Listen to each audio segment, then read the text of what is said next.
verse 16 hanggang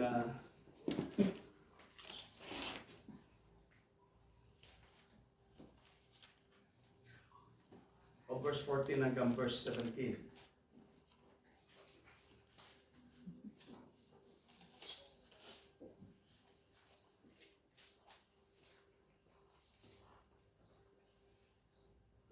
At kung nakita natin, as kung basahin sa wika English, sabi niyo rito, afterwards, he appeared unto 11 as they set up at meat and upbraided them with their unbelief and hardness of heart, because they believed not them which had seen him after he was risen at meat or together. And he said unto them, go ye into all the world and preach the gospel to every creature.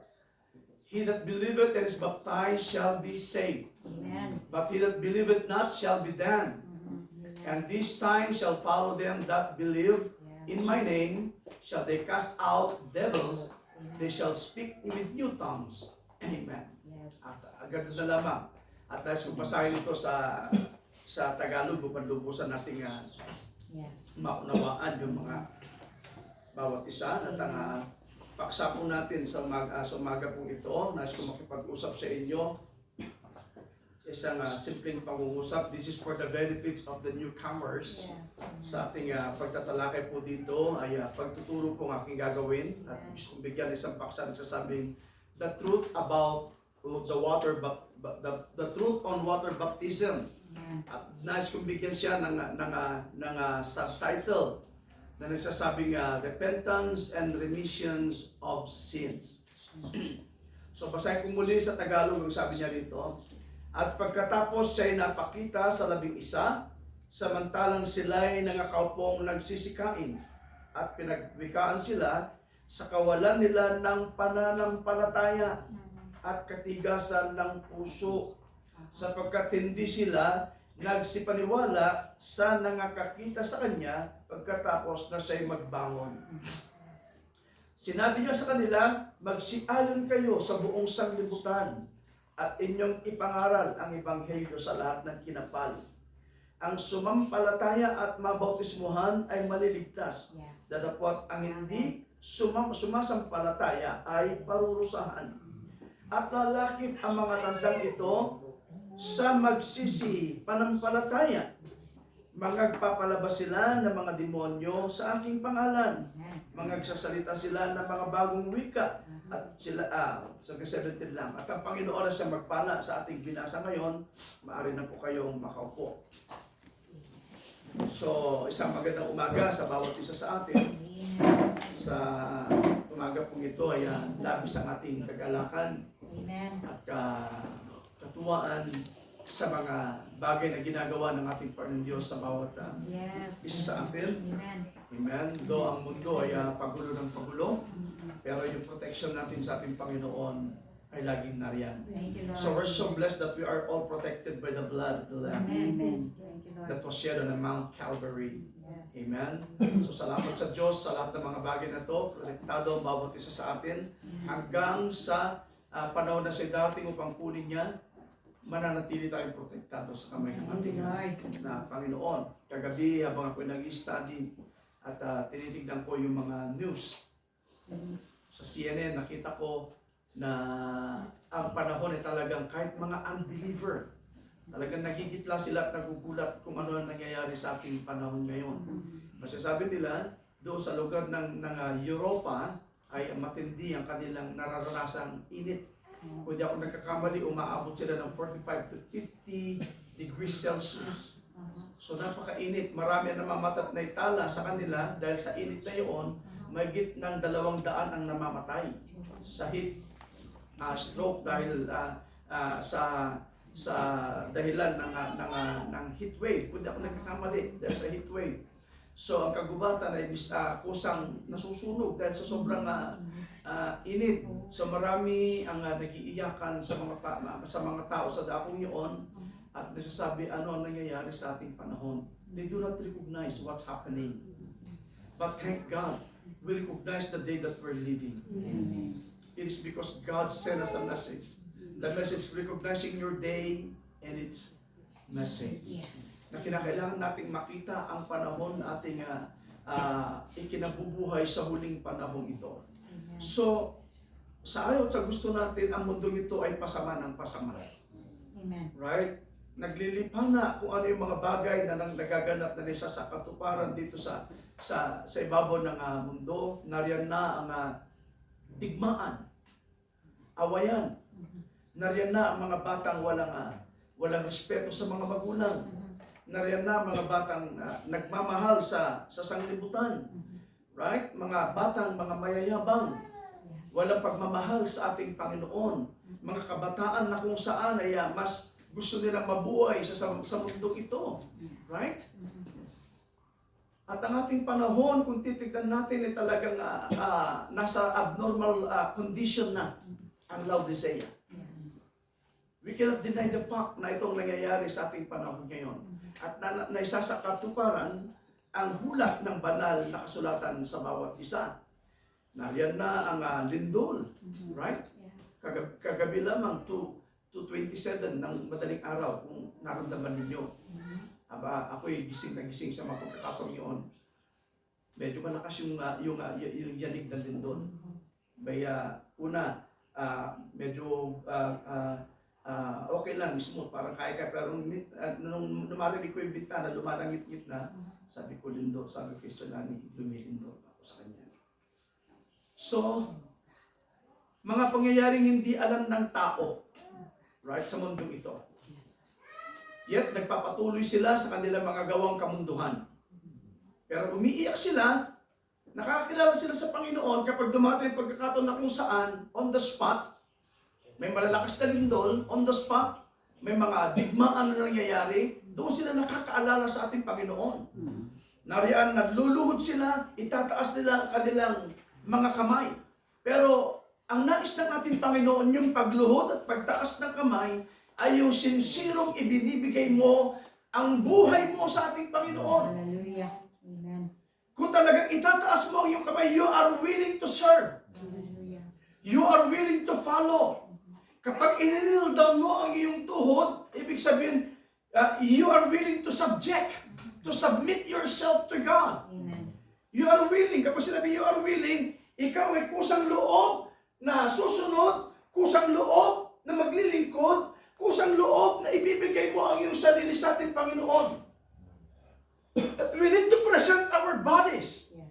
right? Amen. A living sacrifice, Amen.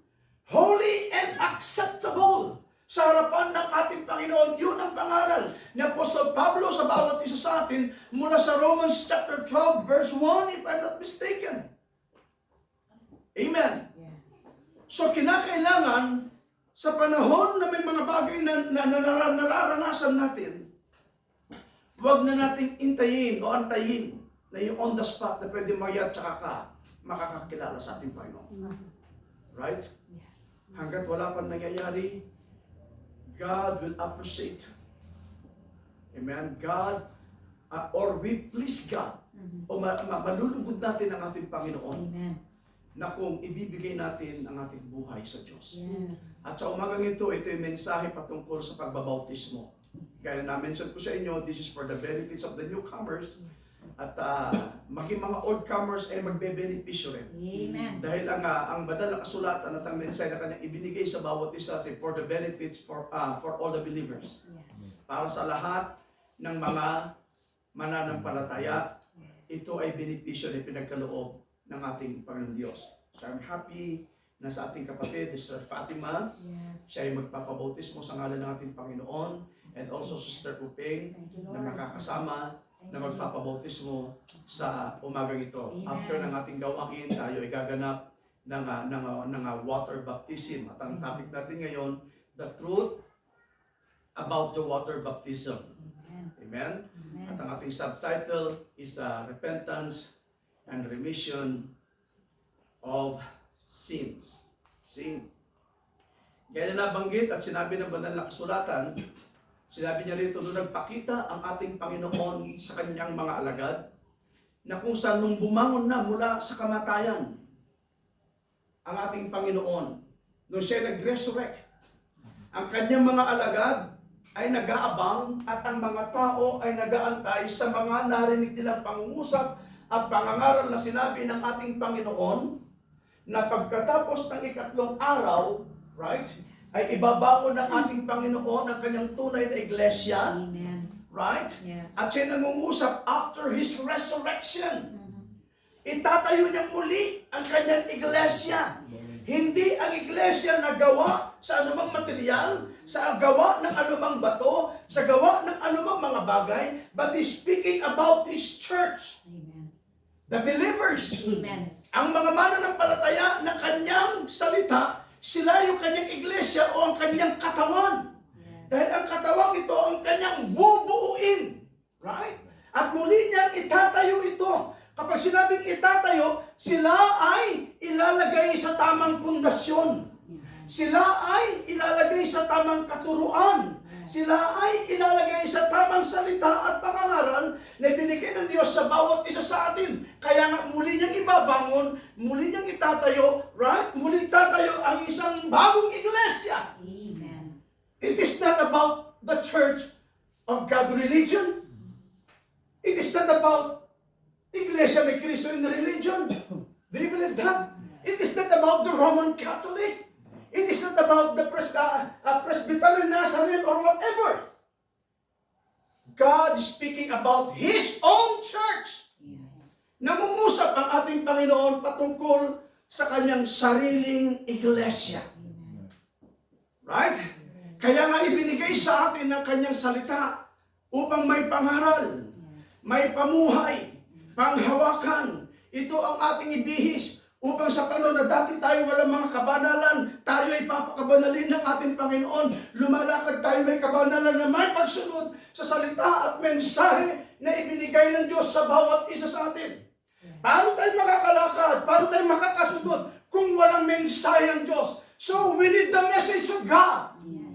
Kailangan natin ang mensahe ng ating Panginoon upang makita natin, upang malaman natin ang ating katatayuan kung tayo nga ay itatayo ng Diyos. But thank God for the revealing of the Word Amen. na kanyang ibinigay sa atin upang tayo ay itayo muli ng ating Panginoon. Amen.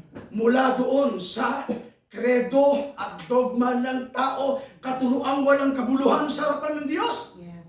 Amen. Right? Amen. Ito ang layunin at dahilan ng ating Panginoon. Why? He came and manifested in the flesh. Amen. To redeem His own body. Yes. To redeem His own church. Kapag sinabing redeem, to bring back. Or to brought back.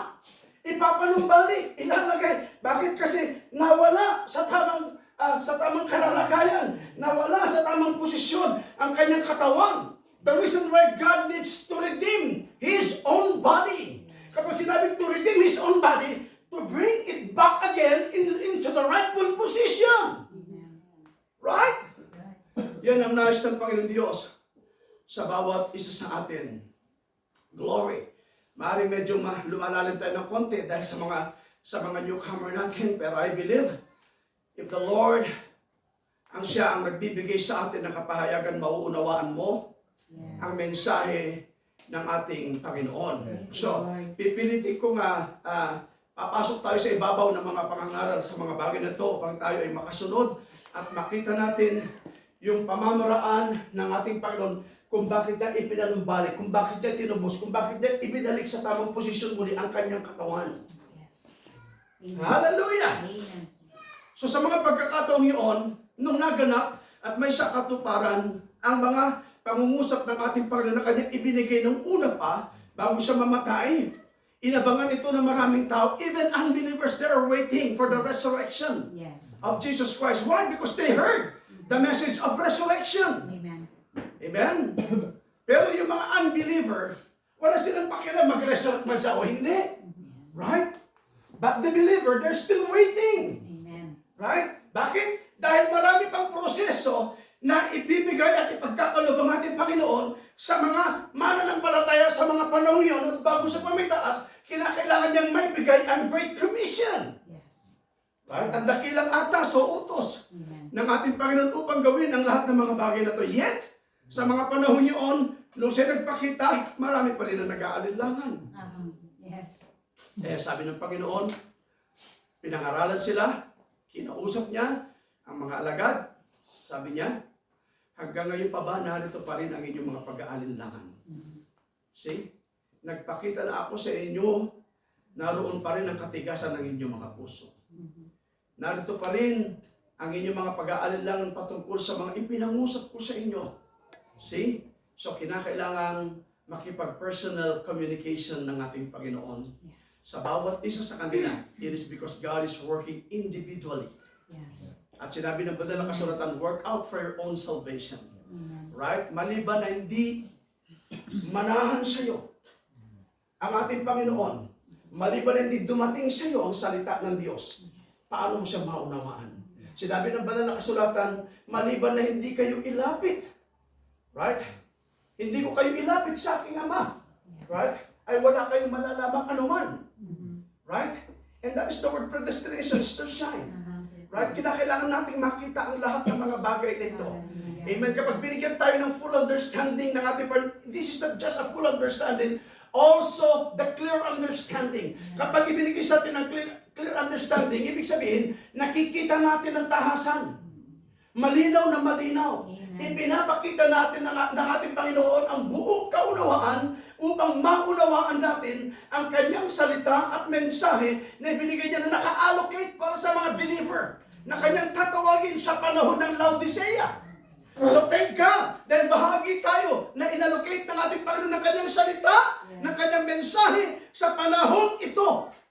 At hindi hinayaan ng ating Panginoon na manatili tayo sa kredo ng tao, sa sistema ng sinumang tao. Right? Pamamaraan ng tao, inalis tayo ng ating Panginoon sa pagiging alipin sa kasalanan, inilabas tayo ng ating Panginoon. Kaya yun ang dahilan kung bakit tayo ipinanunumbalik ng Diyos sa tamang kalalagayan. Yes. Amen. So thank God for the redemption. Amen. There's a power in the blood. Amen. Glory. At ang buhay na nasa dugong yun, hindi mawawala.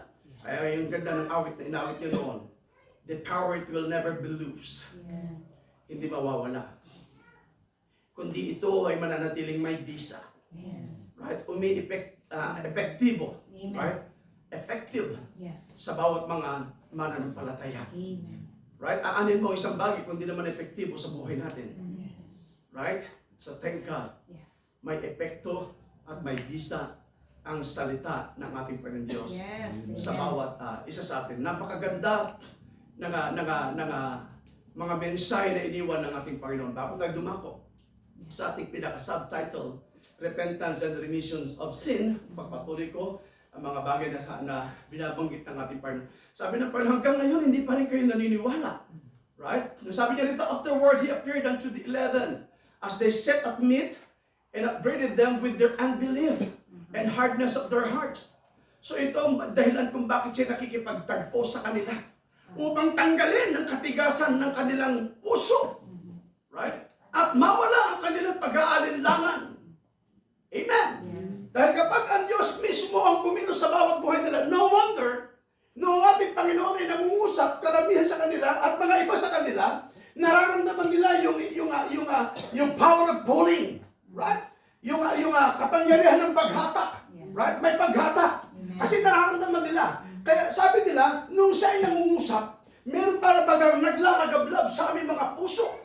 At kapag siya nakipag-usap at naramdaman ng isang tao ang paglalagablab, which is the power of pulling, na kung saan ang banal na espiritu ang sa nakikipag-ugnayan at kumbinsihin ang bawat mananampalataya sa kanyang salita, ito yung isang bagay na hatak na tayo ay hinahatak, inilalagay sa kanyang salita upang maunawaan mo ang kanyang salita. Dahil kung wala ang hatak without the Holy Spirit of God, how can we understand His Word? Yes. The reason why ang kanyang salita na kanyang ibinigay sa atin, ito ay kinasihan niya ng banal na espiritu. Kaya nga may buhay. Yes. Kaya nga may espiritu. Yes. Ang salita ng Diyos na siyang nananahan sa bawat isa sa atin. Yes. Sabi ng Panginoon, if you abide in me, right?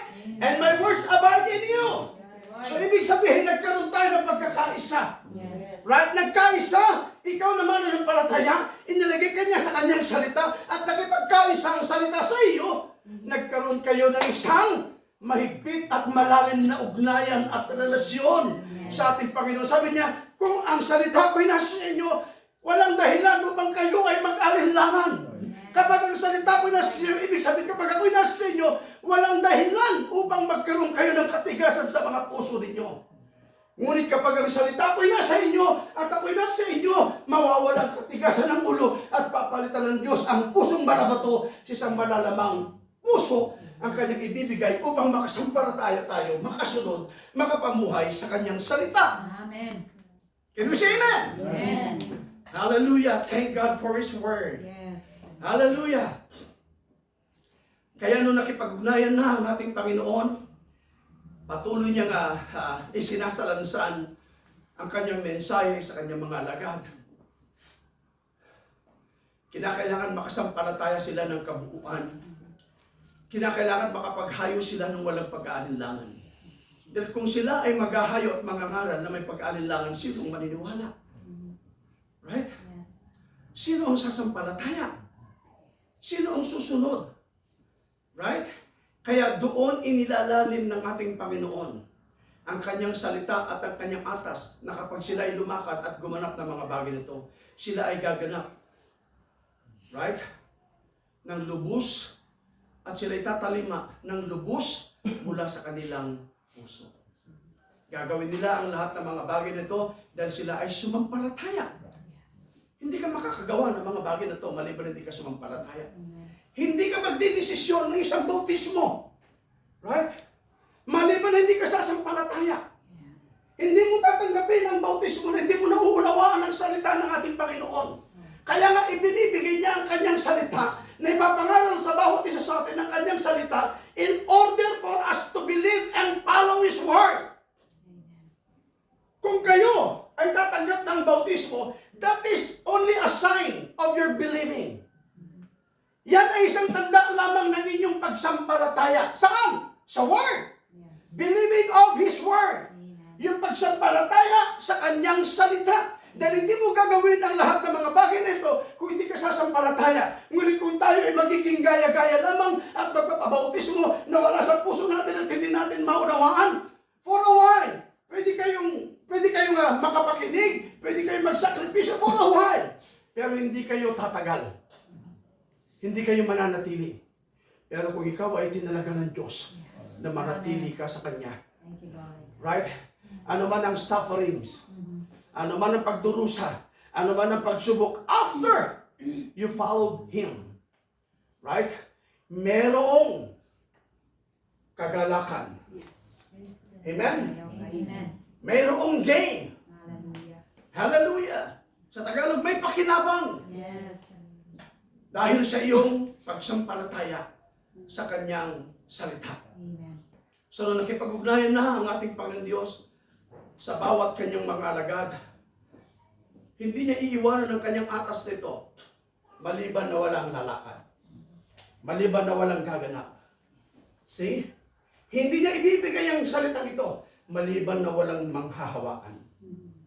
Right? So, nung makita niya sa mga panahon yun na meron mga tatayo ng matapat, merong susunod at gaganap ng matapat sa kanyang salita. Iniwanan niya ang kanyang dakilang atas sa kanyang mga alagad. Right? Iiwanan niya sila pero sabi ng Panginoon, mananatili ako sa inyo. Aalis ako, ngunit ako'y muling babalik. Amen. Right? Mananahan ako sa inyo. Amen. Hindi ko kayo iiwanan.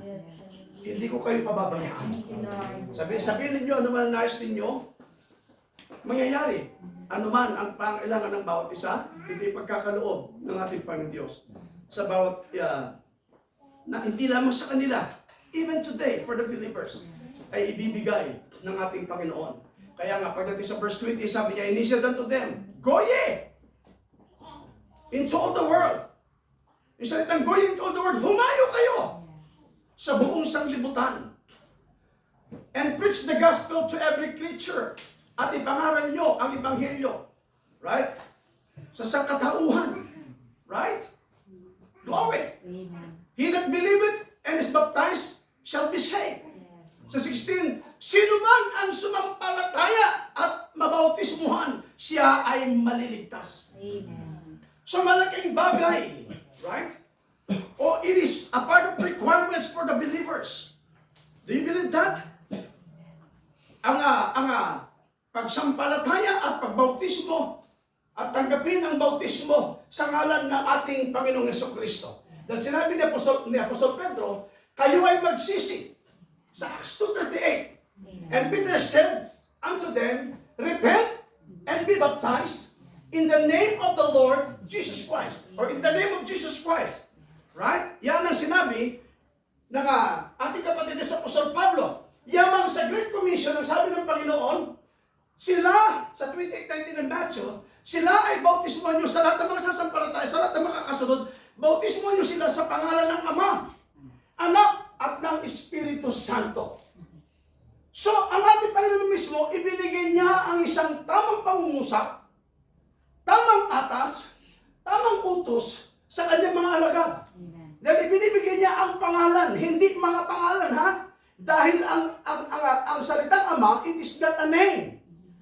Ang salitang Anak, it is not a name. Ang salitang Holy Spirit, it is not a name. The name of the Father, this is just only a title name. Ito ay isang titulo lamang ng pangalan. So, ibig sabihin, ako pwede, makikita niyo akong isa, pwede akong gumanap ng maraming titulo. Right? So, ako ay tatawagin Ama, dahil ako ay may mga anak. Hindi ako pwedeng tawagin Ama, maliban na wala akong anak. Right? Pero nung ako ay magkaroon ng anak at meron akong 3 anak, kwalipikado akong tawagin bilang isang ama. But, yung salitang Father, it is not my name. This is just only my title as a father. Ito ay titulo ko lamang bilang isang ama. Right? But my name, meron akong isang pangalan na aking ginagamit. Amen? At ako rin ay meron karapatang tawagin bilang isang anak. Do you believe that? Dahil ako'y anak ng aking mga magulang. So, nakuha ko yung titulo ko bilang isang anak. Right? But that is not my name. Hindi yan ang aking pangalan. Titulo ko lamang yun bilang isang anak. Did you get me now? Meron lamang akong isang pangalan na dinadala. Did you get me now? At ako'y humahawak din ng isang titulo as a pastor. Right? That is my title name, being a servant of the Lord in the church. I'm a pastor. Kapag sinabi pastor, that is a shepherd of a feeder of the flock. A shepherd. Isang namamastol, isang nagpapakain ng tupa ng ating Panginoon. See? So, meron akong titulong dinadala.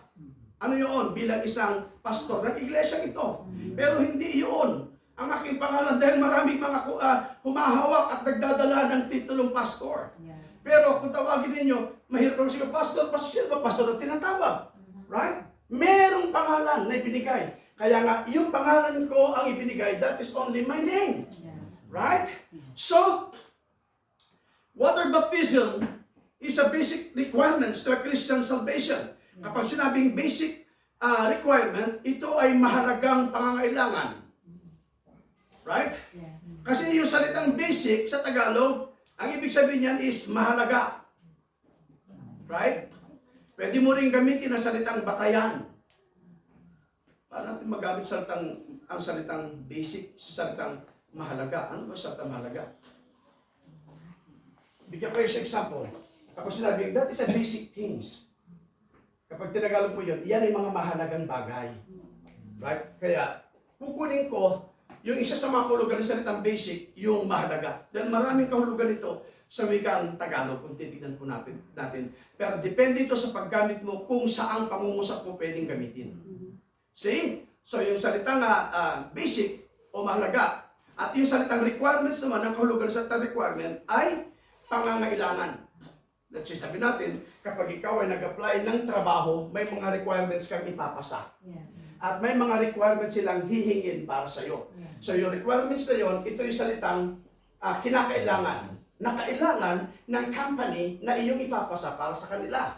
So ito yung mga bagay na pangangailangan. So the reason why, kinuha ko salitang water baptism is a basic requirements to a Christian salvation. As it was written in the book of Mark, chapter 16, verse 16 states, he that believeth and is baptized shall be saved. Yes. But he that believeth not shall be damned. Mhm. Sa 1 Peter chapter 3 verse 21, ilagay mo nga anak. 1 Peter chapter 3 verse 21.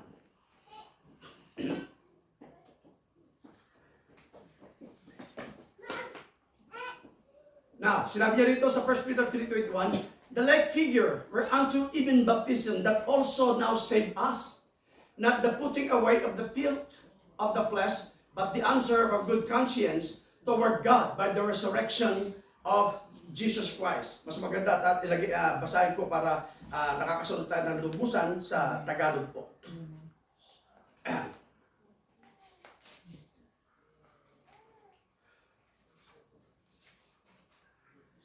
Wala tayong Tagalog sa ano natin, sa proyekto. Okay. Siguro pag nakuha ninyo yung mga bagay na yan, mas maganda nga hanapin ninyo yung yung Tagalog na Biblia. Ang pangalan niya na hindi ako nagkakamali. Nasa isip ko na ewan ko kay Judy Grace, kung alam ko ni Judy Grace yan eh.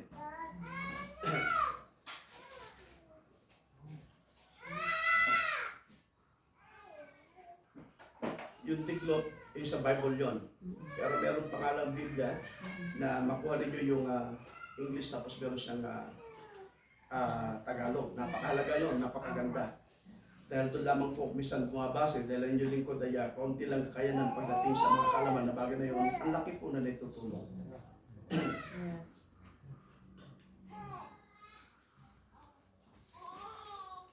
Sabi sa Tagalog, na ayon sa tunay na kahawig, ngayon nagligtas sa makatuwid bagay ang bautismo.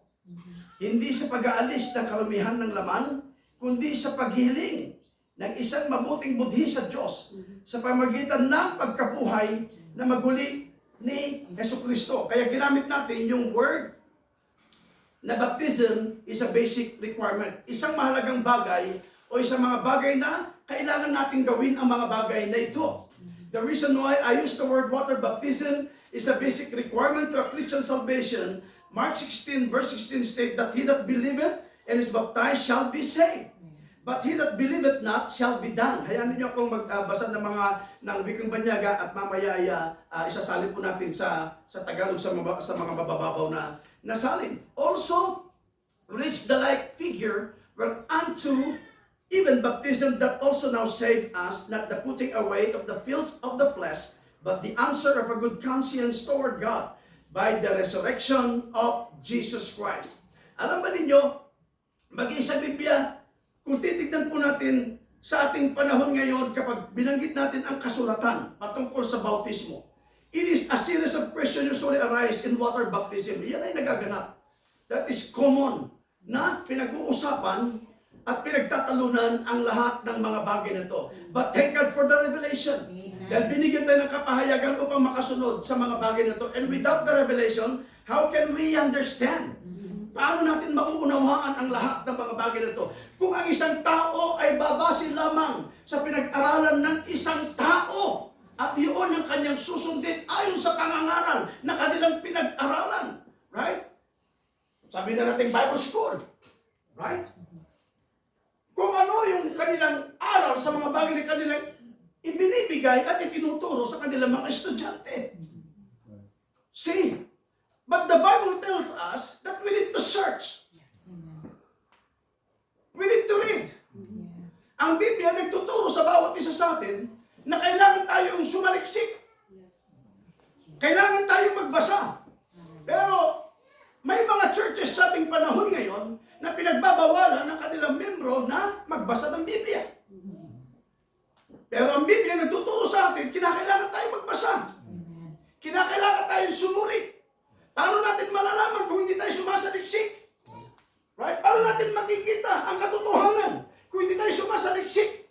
After na tayo sumasaliksik, then listen to the word, listen to the preaching of the word, listen to the teaching of the word. Makukuha natin ang katotohanan. Dahil ituturo tayo ng Diyos sa katotohanan. After na makuha natin ang katotohanan, sinabi ng mga kasulatan, then the truth shall set you free. Do you believe that? Hallelujah. So it is a series of questions usually arise in water baptism. What is a biblical way of doing it? Is baptism performed by sprinkling? Or is it by immersion in water? Is it using the titles of Father, Son, and Holy Ghost in Matthew 28:19, or using the name of the Lord Jesus Christ in Acts 2:38? See? So magiging pagbabautismo, kung titignan natin, marami pa rin hindi nakakasunod sa tamang formula o sa tamang formula ng bautismo. Meron nagbabautismo ng pagwisik. Right? Wisik-wisik. See? At maging sa mga bata, ito ina-apply nila. Pero sa Biblia, kung babalikan natin at titignan natin, walang sino mang bata na binautismuhan. Right? Ang mga bata lamang po ay inilalapit, idinedicate sa ating Panginoon. Kaya nga doon sa kanyang mga lingkod na kung titignan natin, may mga tao noon nang marinig nila ang pangangaral ng ating Panginoon, nangilapit sila ng mga bata para sa ating Panginoon upang may patong ang kanyang kamay, upang i-bless sa mga batang ito. Ngunit ang mga tao at mga lagad sa mga panayon, maaring sila ay nagtataglay pa ng mga tradisyon na kaunawaan. Kung ano kanilang mga tradisyon na naunawaan, pilit nilang hinahadlangan ang mga bata na huwag ilapit sa ating Panginoon. Sabi ng Panginoon, huwag niyo silang hadlangan. Hayaan niyo silang lumapit sa akin. Right? Dahil sa kanila, right? Nakapatungkol ang kaharian ng langit. See? So in other words, ang mga bata ay inilalapit at idinedicate sa ating Panginoon. At wala sa Biblia kailanman ang binautismuhan through wisik-wisik. Ano ang alam ng bata? Sa mali at tama. Ano ang alam ng bata? Sa kasalanan. Right? Ano ang alam ng bata? Pagdating sa word na unbelief. Wala pa siyang nalalaman. Hanggang sa dating ang panahon, which is the age of accountability, yung age of accountability, kung nagkakamali, ito ay nag-iedad ng 12 pataas. And that is the age of accountability ng isang bata. Na kapag ang isang bata ay nagkaedad ng 12 hanggang pataas, alam na niya ang tama at mali. At kapag kayo at sinuman sa atin ay sumasampalataya at kayo ay mga anak ng mga mananampalataya, kinakailangan nating makita, kinakailangan natin saliksikin, kinakailangan nating sumunod at makasunod sa salita ng ating Panginoon at ganapin ang mga atas na iniwan ng ating Panginoon sa bawat isa sa atin upang tayo ay makasunod din naman ng tahasan mula sa kanyang salita. Maari may mga bata na gustong mabautismo at hindi. Hayaan ninyo yung gusto, bautismon sila. Pero yung hindi, hayaan natin sila. Pero kapag hindi sila gumanap ng mga bagay na to, ang mga bata na kung saan na hindi gumanap sa salita ng ating Panginoon, alam nila ang tama at mali, sila ay mananatili sa buhay sa ilalim ng kasalanan. Maliban hindi sila magsisi at magpagbautismo sa pangalan ng ating Panginoon. Did you get me now? See? So, kinakailangan. The reason why I use the word is a basic requirement sa bawat isa sa atin bilang isang mga mananampalataya. So yung salitang requirements, ito ay isang bagay na kailangan gawin. Kailangan nating maibigay. Right? Kumbaga, ikaw ay nagbigay ng mga requirements sa iyong ina-apply, kinakailangan i-provide mo yun. So kapag na-provide mo yun, that is a sign of obedience. Palatandaan ng pagsunod at pagganap mo. At paano ka tatanggapin kung wala ka mga requirements na ipapasa? See, hindi mo naman pwede sabihin, boss, pag-aralan mo na lamang po ako. Kahit na pag-aaralan ka niya, hindi niya alam yung mga informasyon mo. Right? So, kinakailangan niya makilala at malaman kung taga saan ka. Kinakailangan niya malaman kung sino mga magulang mo. Kailangan niya malaman kung ano yung history ng pamumuhay mo. Right? Did you get that? Amen. Hallelujah. So, ito, yung isinasabit naman natin sa ating Panginoon, hindi yung biodata natin. Right? Ang isinasabit natin sa ating Panginoon, yung sarili natin. Na sinabi ni Pablo, right? Present your bodies. A living sacrifice. That is a basic requirement. Right? Na kinakailangan natin isubmit sa ating Panginoon. Kailangan yun. Ano yung requirements mo to? Surrender our life. Repent to our sin. Upang matanggap natin ang remission sa ating kasalanan. Repentance, then remission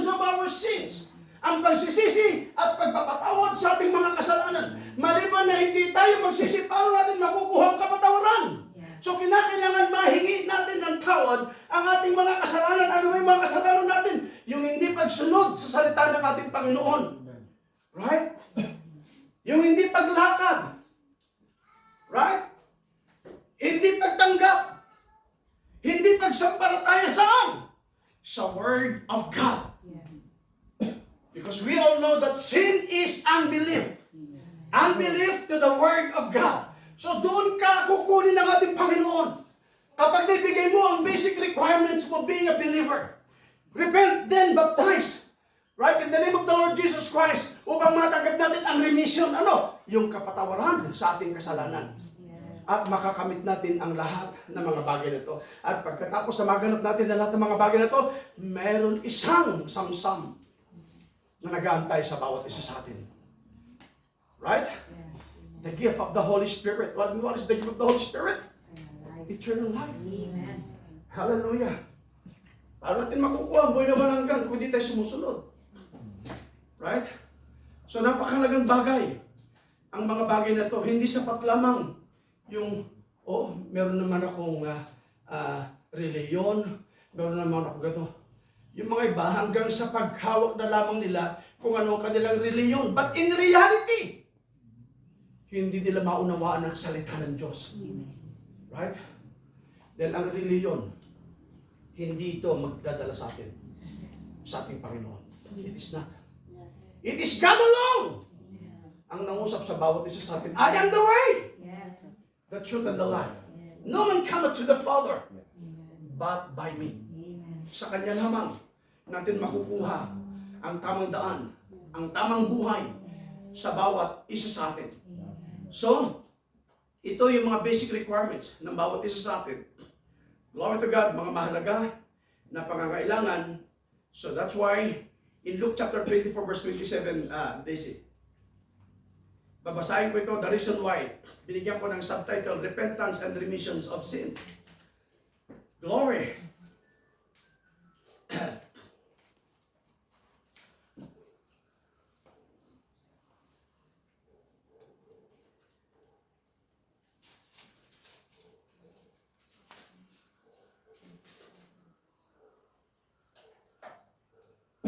Luke 24:47. Basahin ko muna sa Ingles, sabi niya dito. And at that repentance and remissions of sins should be preached in His name among all nations. The reason why ito ang dapat nating marinig. Yung pangangaral ng pagsisisi. Right? Upang maabot natin at makamit natin ang kapatawaran sa ating mga kasalanan. Ang sinabi ng banal na kasulatan, and that repentance and remissions of sin should be preached in His name. Saan pangalan? Walang iba kundi sa pangalan ng ating Panginoong Hesukristo. The reason why, right?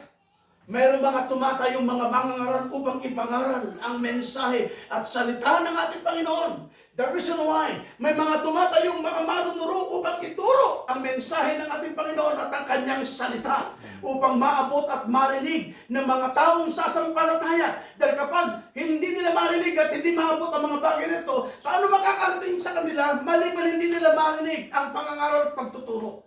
So God needs to send His messenger, right? And minister in order for us para makaabot at makarating sa atin, right? Ang message of repentance.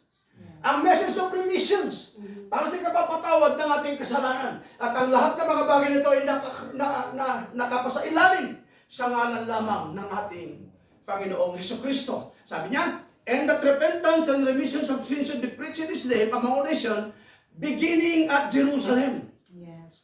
Right? Nagpasimula sa Jerusalem at pagkatapos sa buong kinapal na. Kaya nung atas na sinabi natin, preach the world. Preach the gospel into the whole world. Yes. Right? Sa buong kinapal. Right? Hindi lamang sa lugar ng Jerusalem. Dahil sa lugar ng Jerusalem, hindi lamang doon na may mga believer. Yes. Right? Sa bawat sulok ng mundong ito ay merong tatayong mga mananampalataya. Kaya kinakailangan ang salita, ang ebanghelyo, ang mensahe ng ating Panginoon may pangaral, maituro sa buong kinapal. Amen. Upang makabot ang mensahe ng ating Panginoon Diyos sa bawat makikinig, sa bawat sasampalataya ng kanyang salita. At yung salitang repentance, sa Tagalog po, ibig sabihin ito yung pagsisisi. Amen. Kaya kinakailangan tayong magsisi. Right? Ang pagsisisi po ay nagbumula sa kabuturan ng ating mga puso. Amen. Kapag pinagsisi natin ang ating kasalanan mula sa unbelief, right? Sa hindi pagsunod sa salita ng ating Panginoon. Kapag tayo napatawad doon, ibig sabihin kapag pinatawad na tayo sa ating kasalanan, then kapag katapos magsisi, huwag ka nang bumalik muli sa kasalanan. Right? Huwag ka nang muling mabuhay sa kasalanan. Sa halip kapag tinanggap mo, magpatuloy ka, Amen. manatili ka, subukin ka man sa iyong pananampalataya, subukin ka man sa iyong paglilingkod, dumanas ka man ng mga problema, mananatili ka. Right? Alam mo ba? Tanggapin man ng tao, right? O hindi. Ang mensahe ang salita ng ating Panginoon, lahat ng tao, mananampalataya man o hindi mananampalataya, sila ay nagkakaproblema. Sila ay nagdurusa. Mas matinding pagdurusa sa mga hindi sumasampalataya. Kaya nga magpasalamat tayo dahil nakilala natin ang kanyang salita upang sa panahon na tayo maglingkod, mag-suffer man tayo, ay naunawa natin this is just for a while. After the sufferings for a while, alam natin mayroong nag-aabang at nag-aantay sa bawat isa sa atin. There is a reward. After we believe to His Word. See? Alam natin ang ating nilalakaran, alam natin at nauunawaan natin kung ano ang ating mga pinagdadaanan sa problema man, sa pagdurusa man, matukso ka man, right? Alam natin at naunawaan natin ang lahat ng mga bagay na iyon. Unlike sa mga unbelievers sa ating panahon ngayon, kapag wala na silang solusyon sa kanilang buhay, ang tanging paraan lamang sa kanila ay kitilin ang kanilang buhay. See? Hindi nila kaya. Totoo yun. Kung wala ang Diyos, hindi nila kaya. But thank God, simula nung siya'y manahan sa atin, na kaya natin paglabanan, na kaya natin pagtagumpayan, na kaya natin na maunawaan ang lahat ng mga bagay na ito. So salamat for the basic requirements. Right? Ng bawat mga mananampalataya na ibinigay sa atin ng ating Panginoon Diyos sa bawat isa. So, yung word na repentance, sa Tagalog ito yung pagsisisi. Amen. Ano yung pagsisisi natin? Panginoon, patawarin mo ako. Ano man ang aking pananaw at pananampalataya na hindi ayon sa iyong salita. Isinusuko ko ngayon, Panginoon. Amen. Ngayong nalaman ko na ang kasalanan pala ay ang hindi pagsampalataya sa iyong salita. Isinusuko ko po, Panginoon, sa iyong lahat ng ito. At pagkatapos ko magsisi, Panginoon, alalayan mo ako. At nubayan mo ako. Dahil sa aking laman, wala akong magagawa. Pero kapag alam ko, kapag ikaw ay nasa akin, ay meron akong magagawa. Amen. Gaya ng pangako mo, Panginoon, na hindi mo ko iiwanan at hindi mo ako pababayaan. Kapag ikaw ay sumampalataya, ang pangako ng Diyos, tandaan mo, panghawakan mo ito, gagawin at gaganapin ng Diyos ang kanyang pangako sa bawat isa sa atin. Ang kailangan lamang natin is sumampalataya. Huwag tayong pagalilanganan. Dahil hindi hinintuan ng ating Panginoon ng kanyang mga alagad hanggat hindi nawawala ang kanilang doubt. Ang katigasan ng kanilang mga puso, hindi niya iniwanan ng kanyang mga alagad hanggat hindi nila nararanasan ang tamang pagkaunawa at kapahayagan sa salita ng ating Panginoon. Dahil hindi sila makakahayo kung hindi nila naunawaan. So in order to follow Him, kinakailangan nilang maunawaan upang may pangaral ang salita ng ating Panginoon. Go into all the world and preach the gospel. And I believe with all of my heart, simula na nakipag-ugnayan ng Panginoon sa kanyang mga alagad, naroon sa kanilang mga puso. Right? Dahil nung siya pumataas, basahin ninyo ang kabuuan ng teksto nating binasa. Nung pumataas ng ating Panginoon, ibinigay niya ang Great Commission. Right? Nung magsiuwian ang mga alagad dito, nagpatuloy sila nagpuri, nagsamba sa Diyos. Right? Umawit, nananalangin. Right? Isang bagay na kagalakan na kanilang naramdaman, hindi man lamang nila naranasan nung sila hindi sumampalataya. Pero nung sila sumampalataya sa ating Panginoon, right? There was a great joy deep in their heart. Right? Na sa nagbibigay ng udyok, yung panloob na udyok, this is the inner impulse. Mga maraming beses natin pinag-uusapan nyo, yung panloob na udyok, inuudyokan sila upang lahat ng mga bagay nito ay gawin nila sa ngalan ng ating Panginoong Jesucristo dahil numarinig nila ang mensahe mula sa Luke chapter 22 verse 47. It is because the message of repentance and remission of sins. Right? Sa ngalan ng ating Panginoon. Dinala nila ang Ebanghelyo. Dinala nila ang salita ng Diyos sa mga taong handang sumampalataya. So salamat sa Diyos. It is because of the Word. It is because you love God. Sister Fatima, Sister Uping, hindi ko kayo inudyukan. Hindi ko kayo nilapitan. Ngunit kayo mismo ang nagkusa na magpasya sa mga bagay na ito. Na kayo ay bautismuhan sa ngalan ng ating Panginoong Jesucristo. Ang gagawin ko lamang is gumanap ng pababautismo. Right? Pero pakikipag-ugnayan ninyo at relasyon ng ating, sa inyo at sa ating Panginoon, nasa sa inyo yun. Wala sa akin. Ang tungkulin ko lamang, ipangaral, ituro ang mensahe ng ating Panginoon para sa inyo para tayo lubusang makalakad, lubusang makapagsampalataya. Yun lamang. Ang gagawin ko ay pakainin kayo mula sa salita ng ating Panginoon. Ang pagsampalataya ay nasa sa inyo, wala sa akin. Nasa sa inyo. Ang relasyon, wala sa akin. Ang relasyon ay nasa sa inyo rin. Kayo ang mahawak ng inyong relasyon sa ating Panginoon. At pagsunod sa ating Panginoon, kayo ang umahawak at kayo ang gaganap ng lahat ng mga bagay na ito. Ang tanging gagawin ko lamang ay alalayan kayo, pakainin ko kayo sa mga spiritual na bagay. Busugin ko kayo sa mensahe ng ating Panginoon. Right? Ipangaral, ituro ang salita at ang mensahe na binigyan ng Diyos sa bawat isa sa atin. Amen. Glory to Jesus. So yun, yung salitang repentance ay yung pagsisisi. Yung word na remission naman, kung gusto natin makita sa kahulugan, sa wikang Tagalog, ibig sabihin sa salitang remission, yung pagpapatawad. Kapatawaran o patawad. Ito yung kahulugan noong salitang remission. So, pagpatuloy tayo, babasa muli ako. The Bible cannot contradict itself, for it is the Word of God. What we need today is a revelation from Almighty God. In order for us to understand and dovetail every word in it correctly, let us therefore take a closer look upon this all-time controversial issue. The word baptize originated from the Greek word baptizo. Ibig sabihin daw sa salitang Grego, yung salitang bautismo. Kung titignan natin, ang original na pangungusap na ginamit dito sa wikang Grego ay baptizo. Ang kahulugan daw, baptizo, which means to immerse in water. Yung salitang to immerse in water, inubog. Hindi to sprinkle. At wala sa Biblia ang sprinkle. Ang kahulugan ng salitang bautismo is to immerse. Right? Ilubog sa tubig. Did you get me now? So, the word baptize originated from the Greek word baptizo, which means to immerse in water. For the first 1300 years from the death of Christ, baptism was always performed by immersion of the person under water. Right? Ulitin ko ha?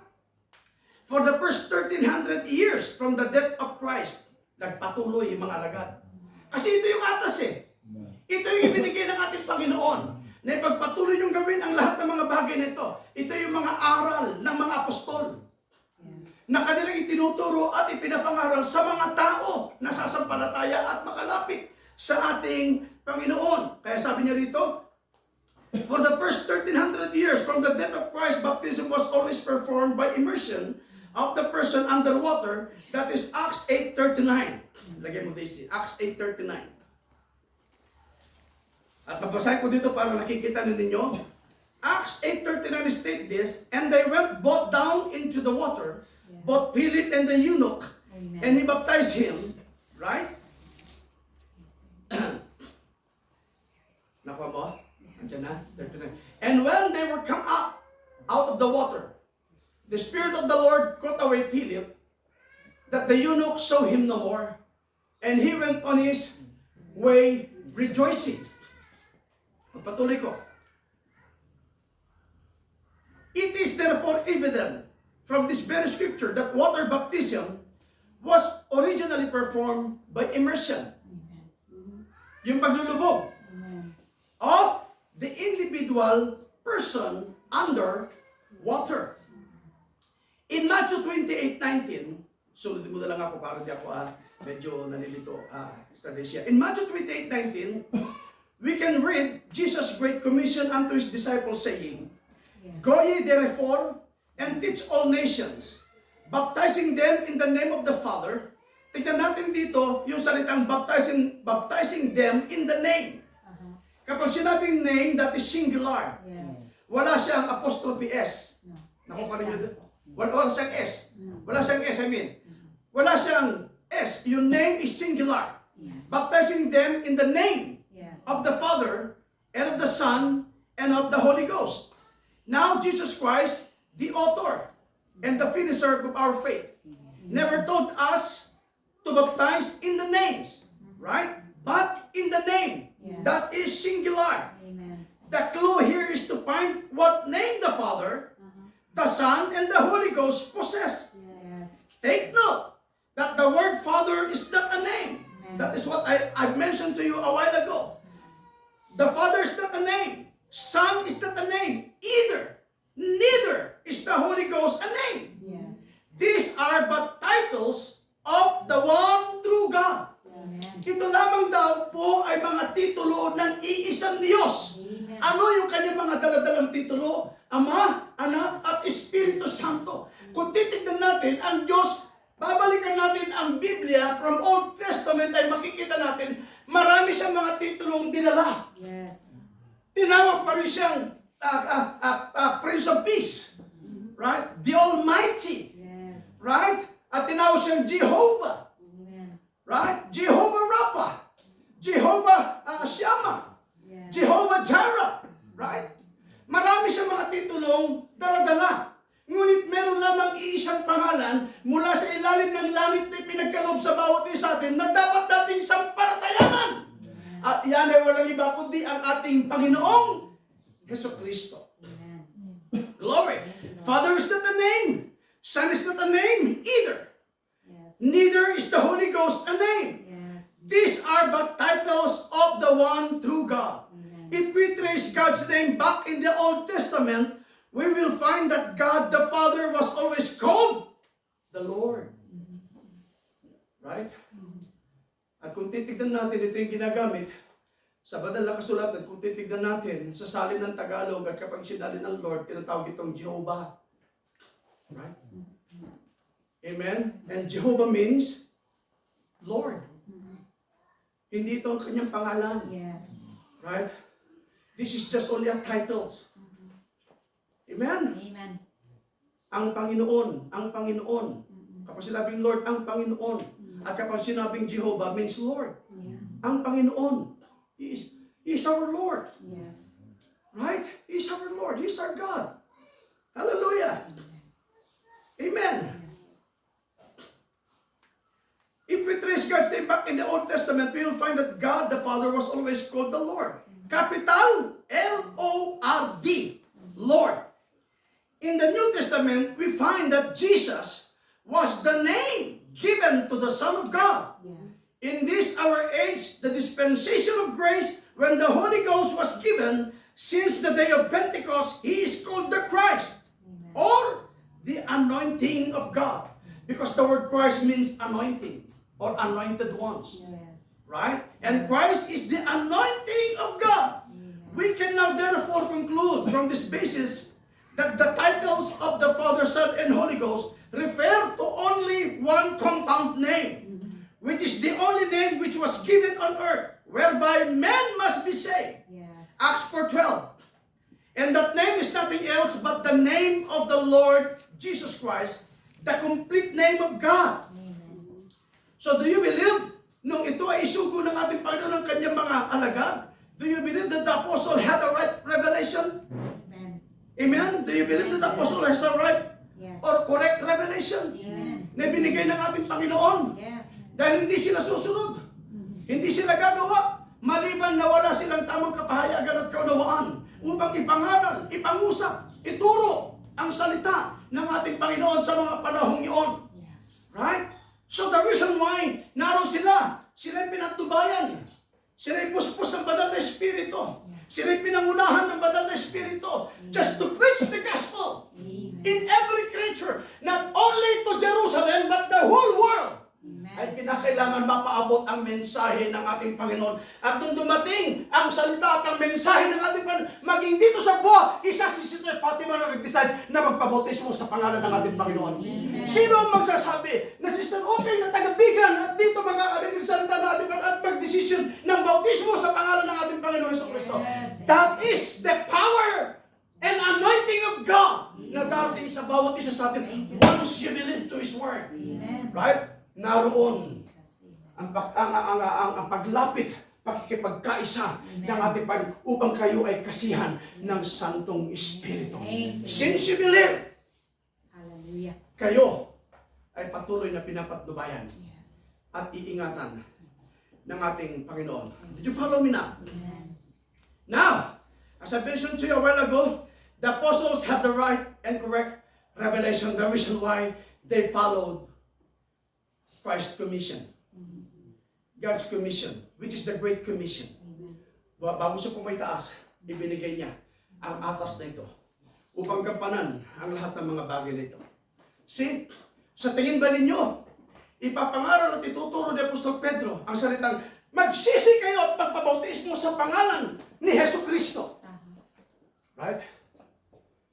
Kung yun ang isang bagay na kung walang kaunawaan, right, na dati sa isang tao, maaaring ikaw magkakaroon ng confusion. Right? Hindi ba sinabi ng Panginoon sa Matthew 28:19 that we need to baptize in the name of the Father, Son, and the Holy Spirit. Pero pagdating sa pagkilos at pagganap sa commission, nung ganapin nila, as I mentioned to you, na ang mga alagad na ito, bago sila pumaroon upang mangaral at magturo ng ebanghelyo ng ating mensahe sa panahong iyon, naniniwala ba kayo nang sila'y humayo, meron silang tamang kapahayagan, tamang kaunawaan sa salita at mensahe na binigay ng ating Panginoon? Dahil kung mali si Apostol Pedro sa kanyang ipinangaral at pagtuturo ng bawat isang magsisisi at magpabautismo sa pangalan ng ating Panginoon, kung siya ay mali, di sana'y siya itinama na ng ating Panginoon. But because Peter, nakuha niya ang tamang kapahayagan, nakuha niya ang right revelation, mula sa sinabi ng ating Panginoon, to those who believe, baptizing them in the name of the Father, Son, and Holy Spirit of God. Right? Nung makuha ni Pedro ang lahat ng mga bagay na ito, kaunawaan at kapahayagan mula sa salita ng ating Panginoon, nagpatuloy sila magturo ng ebanghelyo sa salita ng ating Panginoon, at lahat ng sumampalataya at nagsisi ay nabautismuhan sa pangalan ng ating Panginoong Jesucristo. Why? Because the apostle has a right revelation. The apostle has the correct revelation. Did you follow me now? Apostle Peter, having been given the keys to the kingdom, commanded the Jews, saying, repent, every one of you, and be baptized in the name of Jesus Christ for the remissions of sin. So yung kanyang mensahe at kanyang katuruan na dala-dala para sa mga taong sumampalataya at sasampalataya, magsisi kayo! Right? At magpabautismo, saan? Sa ngalan ni Jesucristo. Para saan?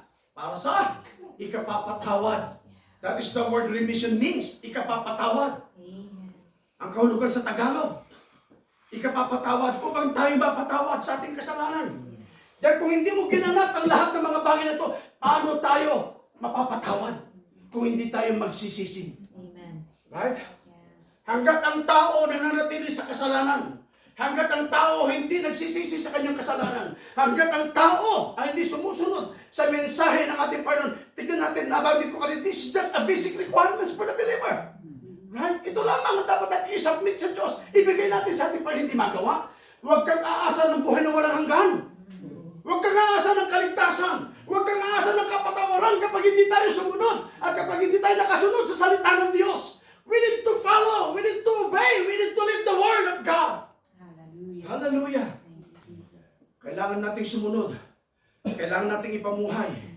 Kailangan nating tumayo sa salita ng ating Panginoon. Ito yung daan na tayo ay mapatawad after we repent to our sins. pagkatapos nating magsisi sa ating mga kasalanan at magpabautismo sa pangalan ng ating Panginoon Kristo at matatanggap at makakamit natin ang kapatawaran sa ating kasalanan. Glory! Hallelujah! Kaya sabi ni Peter dito, repent every one of you and be baptized in the name of Jesus Christ for the remission of sins that was written in the book of Acts 2:38. This ilagay mo. Acts 2:38. And you shall receive the gift of the Holy Spirit of God. Or the gift of the Holy Spirit. Makakamit mo ang kaloob ng banal na Espiritu. Sa English sabi niya, then Peter said to them, repent! So repentance, one of the requirements. Right? Isa sa mga bagay na kailangan natin ditong gawin. Hallelujah! So the reason I have mentioned to you a while ago, that is a basic requirement. Kapag sinabing basic, mahalaga. Mahalagang bagay, mahalagang pangangailangan na dapat natin isubmit, ibigay natin sa Diyos. Right? Kaya nung makuha ni Peter ang tamang kapahayagan mula sa atas ng ating Panginoon, hindi siya nag-aalinlangan na siya ay nakatayo sa tamang kapahayagan at kaunawa ng salita ng Diyos. Kaya nga ipinangaral niya, itinuro niya, sinabi niya, repent! Then Peter said unto them, repent! And be baptized every one of you in the name of Jesus Christ for the remission of sins, and ye shall receive the gift of the Holy Ghost. Amen. Because you are a believer. Because you believe to His word. 38. For the promise is up to you. Amen. Right? Lord. Ang pangako ay para sa iyo. Thank you, Lord. Hallelujah. Dahil kapag hindi ikaw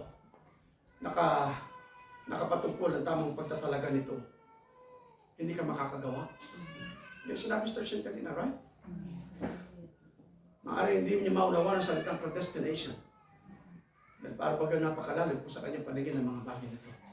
Pero kapag nagpasimula na mag-workout ang full revelation ng ating Panginoon sa kanyang mga salita sa bawat isa atin, now we understand what is the word predestination. Right? Amen. Amen. For the promise is up to you and to your children and to all that are far off, even as many as the Lord our God shall call. Amen. Hanggat maging sa ating panahon ngayon, I'm hoping and praying it is not only to Sister Upeng ang makatanggap ng bautismo sa pangalan ng ating Panginoon. Maging ang iyong mga pamilya, hoping kapag tayo ay sumampalataya bilang mga magulang, hinihingi natin at ito ay inilalapit sa Diyos. Amen? Ipinipetisyonan sa ating Panginoon na maging ang kabuuan ng ating mga mahal sa buhay. Na hindi lamang tayo ang makatanggap. Na hindi lamang tayo makaunawa. Even in our family, na kung maaari maging sa kapwa-apuhan natin, ay makamit ang mga bagay na ito. Dahil ang tunay na tinawag, kapag siya nakaramdaman at nararamdaman niya lahat ng mga bagay na ito, walang selfish na mga believer. Gusto niya may pagkaloob ang lahat ng mga bagay, but still praying and hoping. Right? So thank God, meron kayong anak na ginamit ng Diyos. Na naging daan at ginamit ng ating Panginoon. Brother Romy, Sister Shen. And thank God also for Sister Shen, para kay Brother Romy. Yes. Right? Amen. At makita at maunawaan ang mensahe sa kapanahonan ito. But since, ng buong pamilya ninyo, for how many times, sabi Sister Shen, sabi niya, matagal ko pinapanalangin ng aking mga magulang. Ang papa ko, ang mama ko na makatanggap. Hindi ko sukat akalain, mas mauuna pa pala ang aking mga family-in-laws. Yes. Pero huwag kang panghinaan ng loob. Lahat ng mga bagay ay may tamang panahon. Yes. Amen. Mari hindi pa na nangyayari panahon para sa kanila, let us wait and continue in prayer Yes. para sa kanila upang maabot naman nila ang tamang panahon Amen. para sa kanila. So salamat sa Diyos sa lahat ng kanyang pagkilos at pagtatrabaho sa bawat isa sa atin. Amen. Amen. Hoping na ang tamang desisyon ni Sir Fatima at Sir Upeng, ang Diyos ang pumatnubay at gumabay sa bawat buhay ninyo. Amen. Magpatuloy kayo sa paglilingkod. Ano man ang mga pagsubok na harapin ninyo, Ano man ang mga problema na inyong harapin sa bawat buhay, just look unto Jesus, Amen. the author Yes. and the finisher Amen. of our faith. So salamat, ibinigay sa atin ng Panginoon ang tamang formula upang maunawaan ang katotohanan patungkol sa bautismo. At yung subtitle natin is Repentance and Remissions of Sin. Yes. Upang makita natin kung ano ang dapat natin pagsisihan. Yes. At makamit natin ang kapatawaran mula sa ating kasalanan. Continue. The same formula was used by St. Paul.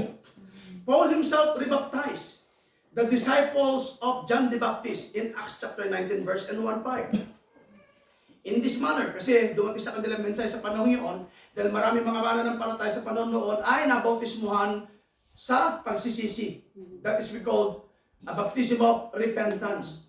Pero wala pa talaga yung remission dito. This is only just a baptism of repentance. Yeah. Right? The same formula was used by St. Paul.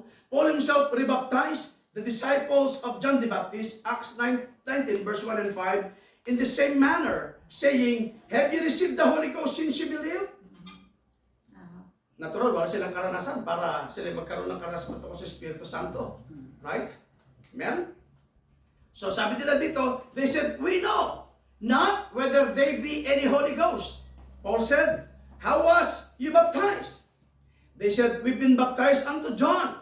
Then said Paul, John verily baptized with baptism of repentance, saying to the people that they should believe on him that should come after him, that is on Christ Jesus.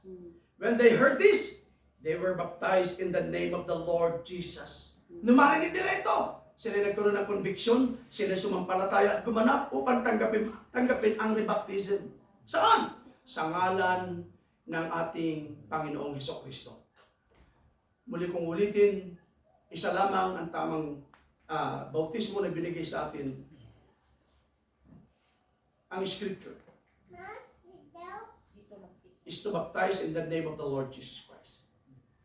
Kaya nga, nung ipangaral ni Paul ang tamang pangangaral at katuruan, it is because meron silang tamang kaunawaan at tamang kapahayagan mula sa pangangaral pagtuturo patungkol sa bautismo. It is because the Holy Spirit is always leaded them. Pinangungunahan sila. Kaya yung mga sumampalataya, they're convinced to rebaptize again in the name of the Lord Jesus Christ. Sila ay nagparibautismo sa pangalan ng ating Panginoong Kristo. Peter and John did the same to the Samaritans as well in Acts chapter 10 verse 48. And he commanded them to be baptized in the name of the Lord Jesus Christ. The Gentiles who were in the house of Cornelius, who first received the gospel, were also baptized in the same manner. For they heard them speak with tongues and magnified God. Then answered Peter, can any man forbid water, that they should not be baptized, which have received the Holy Ghost as well as we? And he commanded them to be baptized in the name of the Lord Jesus Christ. All true believers in the Bible, both Jews, Gentiles, and Samaritans, were all baptized in the name of Jesus Christ. For that is the genuine and biblical way of doing it. Right? Ano daw? Dahil ito ang tamang pamamaraan. Kapag sinabing genuine, sa Tagalog ano yung asaktang genuine? Original. Right? Tama. Totoo. Right? Kapag ginamit ng genuine, ito yung talagang umiral. Umiral. Totoong umiral noon. Ginaganap nila, ginagawa nila ang lahat ng mga bagay na ito. All true believers in the Bible, both Jews, Gentiles, and Samaritans, were all baptized in the name of Jesus Christ. For that is the genuine and biblical way of doing it. Kaya yung aral patungkol sa pagbabautismo sa ngalan ng Ama, Anak, at ng Espiritu Santo, this is the doctrine of Trinity. At ginagamit ito sa salitang yung mga grupo ng mga Trinitarianism. Right? Na naniniwala sa tatlong Diyos. Right? See? Tatlong persona. But for us, This is just only a title. 3 titles in one name. Yes. Right? At walang ibang pangalan kundi ang ating Panginoong Hesukristo. Amen. Yes. At ang katuroang ito ay nagpasimula pa noong 323 AD. Right? Ang katuruan. At ito ay nagpasimula sa aral ng Romano Katoliko. Continue na reading. It was the Roman Catholic Church that brought forth such a false baptism of sprinkling and changed it from the name of the Lord Jesus Christ to the Father, Son, Holy Ghost. After the years 325 AD, majority of her daughters, kapag sinabing majority of her daughters, yung mga lumabas sa kanya. Yes. Yung mga nagprotesta sa kanya. Pero totoo, maraming lumabas sa organisasyong ito na walang ibang original na organisasyon o denomination, walang iba kundi yung Roman Catholic. At nung makita nila yung mga bahabahagi ng scripture, nakikita nila na mali ang pagpapairal sa kanilang ina, so nagprotesta sila, lumabas sila. Pero totoo, paglabas nila, dala-dala pa rin nila yung major teachings. Right? Yes. Dala-dala pa rin nila yung major na katuruan na nagbula sa kanila. Na dati-dati, ang tamang bautismo na pinairal mula sa Biblia, it's only in the name of the Lord Jesus Christ. Amen. All of a sudden, after 325 AD, no century ng 300 century, kung ako nagkakamali, right? Na bago ang katuruan. Binago ang katuruan. Yes. Right? Mula sa bautismong tama, napalitan ito ng Trinitarian or Trinity doctrine. Pagpatuloy ko ha. Majority of her daughters, karamihan para sa kanyang mga anak, sino yung mga anak? Lahat ng may hawak ng mga Trinitarian doctrine. Right? Hindi na ako mag-name names. Lahat na lumabas sa kanya, hanggang nakikita nyo ang katuruan ng Trinity. But for us, we only believe in one God. Walang tatlong Diyos. There's only one God. At sino yun? Walang iba kundi ang ating Panginoong Hesukristo. Hindi God the Father, God the Son, God the Holy Spirit. Kapag ginamit mo ang God the Father, God the Son, God the Holy Spirit, tatlo ng Diyos. Right? Ang atas at ang utos. Ang pananampalataya, ng tunay na mananampalataya, kinakailangan tayo sumampalataya sa isang Diyos. Dahil pagdating sa Biblia, we need to have only one faith, one Lord, and one baptism. Right? Kung maraming umiiral na bautismo sa ating panahon ngayon, kinakailangan sumaliksik tayo at tignan natin kung ano yung tamang bautismo. Napag-aaralan natin at makikita natin ang kasaysayan ng bautismo, kung paano umiral, kung paano ginagamit ang lahat mga bagay. Hayaan ninyo ako magbasa. Majority of our daughters, the Protestant churches, had taken the same dogma till this day and are observing blindly the same formula without realizing it's so. Read the historical facts at the end of this place. Sabi niya, basahin ninyo yung kasaysayan, which is the historical fact and records. Kapag sinabing historical fact and records, ito yung katotohanan ng salaysay, right? Kasaysayan na may sasalaysay sa bawat isa atin, at makikita ninyo na nakatala ang lahat ng mga bagay na yun, kung ano yung formula, tunay na umiiral noon sa panahon. Yan ay nakatala sa kasaysayan. Kaya nga may sasabi niya, subukan ninyo magbasa. Right? Sa historical fact and record. Right? Upang makita ang lahat ng mga bagay na ito. Kaya lang ang tao, blind na. Kapag sinasabing magbasa, ayaw na magbasa. Wala nang kaunawaan, tamad na. Sabi ko nga, maraming beses kong ipinapaka sa church ito, if you are not fit to live to the word, hindi magiging lapat para sa iyo. Hindi ka magkakaroon ng interest. Hindi ka magkakaroon ng desire. Hindi ka magkakaroon ng thirst. But if you are fit to the word, laging ikaw ay lapat sa salita. Nagkakaroon ka ng pagkagutom. Pagkauhaw sa salita ng atin. Laging may spiritual desire. Amen. May pagsubok ka man, wala kang gagawin, umiyak ka sa Panginoon. Lumuhod ka sa Panginoon. Itaas mo ang iyong kamay sa Panginoon. Nakikipag-ugnayan ka sa ating Panginoon. Why? It is because the word is fit to you. Lapat na lapat ka sa salita. Dahil alam mo, ano man ang subok na dating sa iyo, alam mo kung ano ang gagawin mo. Dahil merong isa nagtuturo sa bawat isa sa atin kung ano ang dapat natin gawin, kung ano ang dapat natin sundin, kung ano ang dapat natin panghawakan. So thank God for the leading of the Holy Spirit sa bawat isa sa atin. Amen? read historical facts at the end of this chapter where St. Peter and Paul na kung saan aking binasa kanina ay malibang ang nilang itinuro. Hindi. Nabanggit ko sa inyo kanina, kung sila'y humayo at nagturo, dala-dala nila ang tamang kapahayagan. Amen. At tamang kaunawaan. Yes. Pagdating sa Ebanghelyo, pagdating sa salita ng ating Panginoon. Kaya nung mga taong lumapit at sumampalataya, sila'y nagsisi, sila'y binautismuhan sa ngalan ng ating Panginoong Jesucristo. Amen. Glory to God. The Bible tells us that whatever you do in word or in deed, Yes. do all in the name of the Lord Jesus Christ. Yes. That's Amen. Colossians 3:17. Jesus even taught us that repentance and remissions or remission of sins should be preached. This is our subtitle. In His name, Yes. beginning at Jerusalem, unto the uttermost part of the world.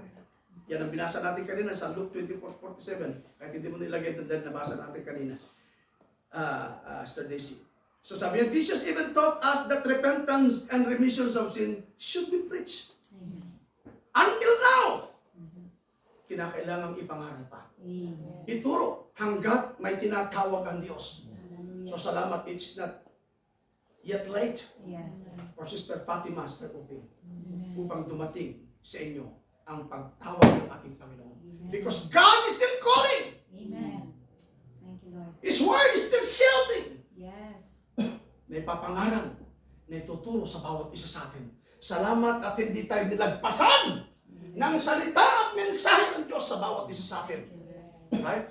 Kundi ikaw mismo ang pinatungkulan ng salita ng ating Panginoon. Kaya ikaw ngayon ay nagpapasya. Amen.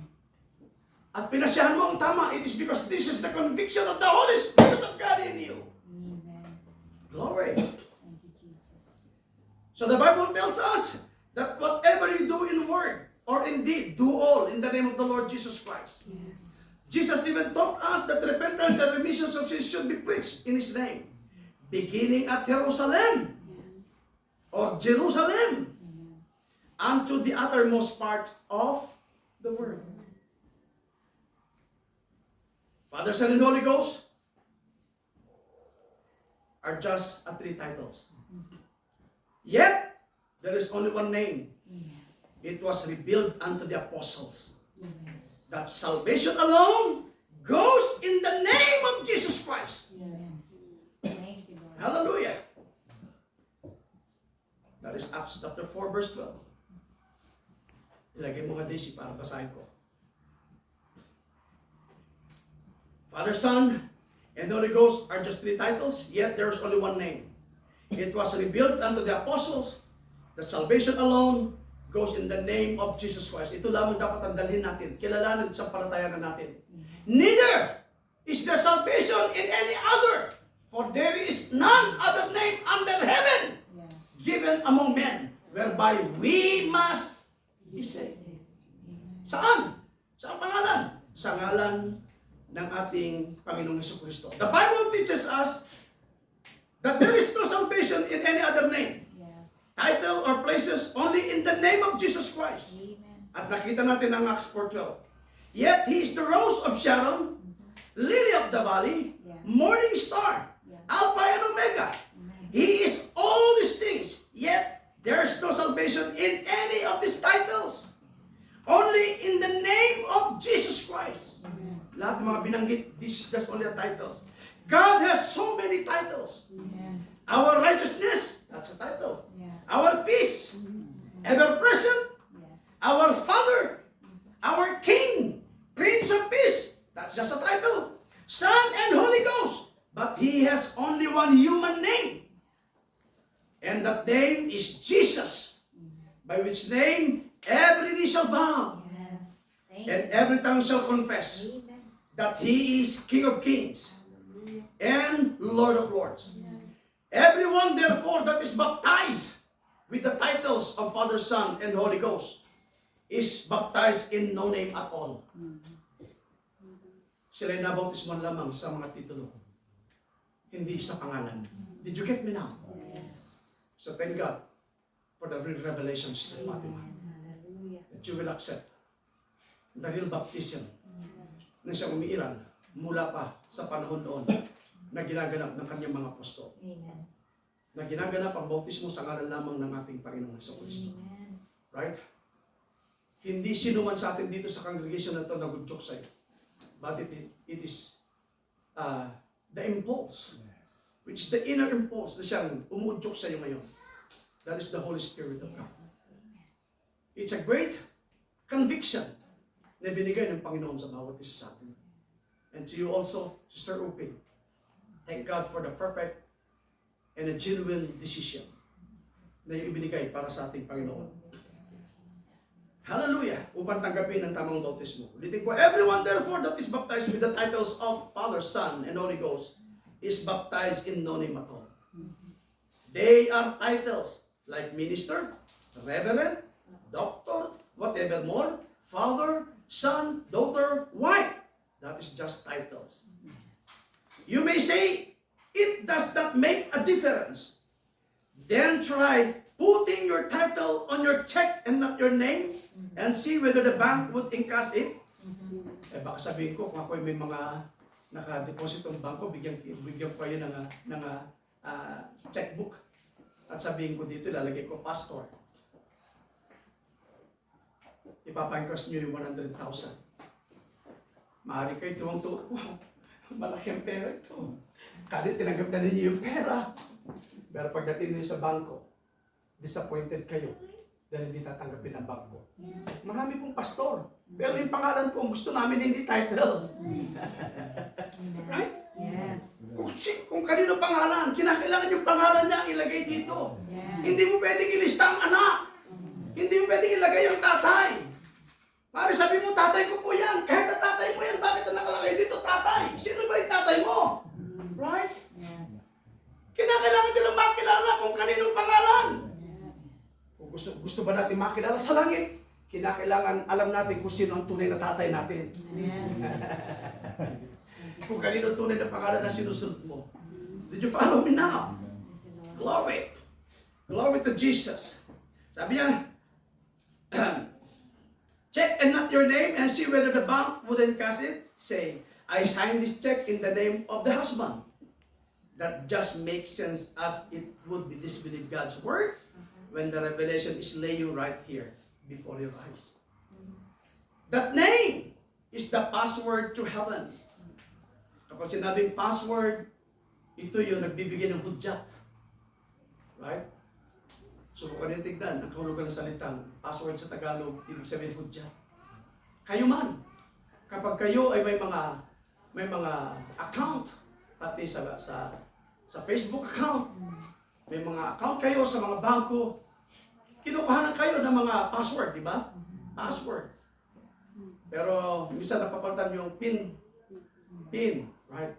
So kahulugan ng salitang password, ito yung nagbibigay ng hudyat. Hanggat hindi na ibibigay ang tamang hudyat, hindi ka makakabukas. Kinakailangan makita yung tamang hudyat. Ito yung salitang password. That name is the password. Ito yung hudyat. Sabi niya, the name is the password to heaven. Ito yung password natin sa langit. Ito yung hudyat. That name is the password to heaven. Ang pangalan ito ang siyang hudyat sa langit. It is also the key to all the heavenly blessings and the supernatural gift that God has given to the church. In my name, you shall cast out devils. In my name, you shall speak with new tongues. In my name, you shall lay hands on the sick, and they shall recover. Sa ating teksto kanina, Mark 16:17-18, if you shall ask anything in my name, I will do it. I will do it. Amen. Kaya nga, ibinigay sa atin ang tamang formula ng tamang bautismo. Ang paglubog sa tubig, right? Hindi pag-wisik. Kinakailangan tayo mailubog sa tubig. Right? Kaya nga, nung makuha ni Apostol Pedro ang tamang formula, ibig sabihin kapag sinabing tamang formula, the right and correct revelation and right understanding sa salita ng ating Panginoon, hindi nag-alinlangan. Si Apostol Pedro sa Acts 2:38, sinabi niya, Acts 2:38, plainly says, repent every one of you. Yes. Kapag nakuha mo ang kahulugan ng salitang repent, o yung salitang repentance. Hindi lamang ang iyong kasalanan ang iyong inihingi ng tawad. After you believe, maaari may pagkakataon kang magkamali. Right? Mga pangusap na hindi mo sinasadya. Dahil ngayon, nalaman mo na ang kahulugan at tamang kapahayagan doon sa salitang repentance. Magpapatuloy kang humihingi ng tawad. Ikaw man ay nagkamali sa kapatid mo, natututo ka ng humingi ng tawad. May brother, sister, pakawalan na ka, nanyaman tayo sa asawa ko, may bagak na nakasakit kanya. Doon natututo tayo. Bakit? Dahil naunawaan mo ang tamang kapahayagan at tamang kaunawaan doon sa word na repentance. Did you get me now? Kaya umiiral ang mga bagay nito sa pamamagitan ng paglago natin sa pananampalataya at sa kapahayagan at kaunawaan na binigay ng Diyos sa bawat isa sa atin. Acts 2:38 plainly says, repent every one of you and be baptized in the name of Jesus Christ. For what? The remission of sins. You are still in your sins if you are not baptized in the name of the Lord Jesus Christ. Sabi ng mensahe, nananatili ka sa kasalanan kapag hindi ka bautismado pa sa pangalan ng ating Panginoong Jesucristo. Ang tanging paraan para tayo ay mabigyan. Right? At may pakita ang tamang requirements. O mahalagang requirements ito na ibigyan natin sa ating Panginoon ang tamang pagsunod. Right? Ang pagsisisi at pagbautismo, hudyat lamang ito. Right? Na ikaw ay may pagsunod sa salita ng ating Panginoon. That is the beginning of your faith. You started to believe. Ang sinabi, nabala nakasulat sa teksto natin, after you believe, may pangako ang Diyos, lahat ng mga bagay na ito ay magsisipagsunod sa inyo. Right? Kailan daw? Pagkatapos nating sumampalataya. So napakahalagang requirements ang pagsampalataya at sumampalataya sa salita ng ating Panginoon. If you are God's predestinated seed, you will not wait long until you are baptized in the name of the Lord Jesus Christ. Kaya nga, kapag ito'y pangungusap lamang sa isang predestinado, kapag ang mensahe, ang salita ng ating Panginoon ay naipapangaraw sa iyo, there's something wrong kapag inabutan ka pa ng taon at nagbibilang ka ng taon at hindi ka pa nagdidesisyon ng bautismo sa ngalan ng ating Panginoon. Since the word is already quickened in your heart, if there is a sin, kung meron binhi, pero kung walang binhi, bakit i-quicken? Dahil wala namang binhi. So hindi ka taka-taka, kahit ay pangaral mo, nalugbusan, kahit ay ikutin mo pa ang buong benggit. Right? Ang mahalaga, naibigay mo, nasunod mo, nagampanan mo, ang dapat natin gawin. Kaya huwag kayong matakot, huwag tayong mahihiya na mag-share, na magsabi patungkol sa pananampalataya. Huwag kayong mahiya sa mga kaibigan, sa kapamilya, sa kapitbahay, sa mga kaibigan ninyo. Huwag natin sayangin ang pagkakataon. Tanggapin man nila o hindi, at least ginawa mo, ginampanan mo ang isang bagay na dapat mong gawin. Right? Hallelujah. Glory. If you are God's predestinated seed, you will not wait long until you are baptized in the name of the Lord Jesus Christ. Get right with God now while mercy and grace is upon your reach. Because obedience is better than sacrifice. That was written in the book of 1 Samuel chapter 15 verse 22. As I mentioned to you a while ago, na kung titignan natin kung ano yung umiiral kanina, kaya nga sinabi ko sa inyo that we need to see and to read what is the historical fact and records na siyang umiiral noon, panahon noon, kung ano ang gampanin at ginaganap ng mga taong sumampalataya, nangangarap, nagtuturo patungkol sa bautismo at tamang formula sa bautismo. Right? Maging ang kasaysayan ay nakatala. Ang mga bagay na naganap doon, nakatala ito kung ano ang kanilang ginagawa. Kapag kasaysayan, ibig sabihin history. Right? Yung history. Kaya nga itina-challenge ko na magbasa, maging sa history. Alam niyo, maging sa mga encyclopedia. Makikita niyo ito, mababasa niyo ito. Sa Britannica Encyclopedia, nakatala dito everywhere. In the oldest sources, it states that baptism took place in the name of Jesus Christ. Amen. Makikita niyo sa Encyclopedia, 11th edition, volume 3, page 82. Tignan niyo yan sa Book of Encyclopedia, Britannica Encyclopedia. Ngayon, Gumamit tayo ng ibang encyclopedia. Pumaroon naman tayo sa Canny o sa Canny. C-A-N-N-Y, Canny. Encyclopedia of Religion. Sabi niya nito, the early church always baptized in the name of the Lord Jesus until the development of the Trinity doctrine in the 3rd century. Kaya hindi nagkamali ang propeta. Amen. Right? Na binago, na chop-chop, right? Na pervert ang tamang aral at turo pagdating sa bautismo. Right? Noong sa 3rd century. At nagpasimula, nung baluktutin ito, noong 325 AD. So thank God for the message of the hour. Yes. Na kanyang ibinigay sa bawat isa atin upang maunawaan natin ang lahat ng mga bagay na ito. Ulitin ko, in Kenny Encyclopedia of Religion, the early church always baptized in the name of the Lord Jesus until the development of the Trinity doctrine in the 3rd century. In other words, yung Trinity doctrine is a man-made dogma, That's right. a man-made creed, a man-made teaching. It is not the original teaching of the Bible, Yes. of the Scripture. Yes. So, sino na nangungusap na dito? Ang kasaysayan. Right? Ang history. Which is the fact. Ang katotohanan. Right? Glory. Glory to Jesus. So, salamat. Isa pa. Basahin niyo yan sa volume 2 at page 177 to 178 paragraph ng Hastings. Ang spelling nito, Hastings. Siguro ang tamang pronunciation nito ay Hastings. Hindi Hastings.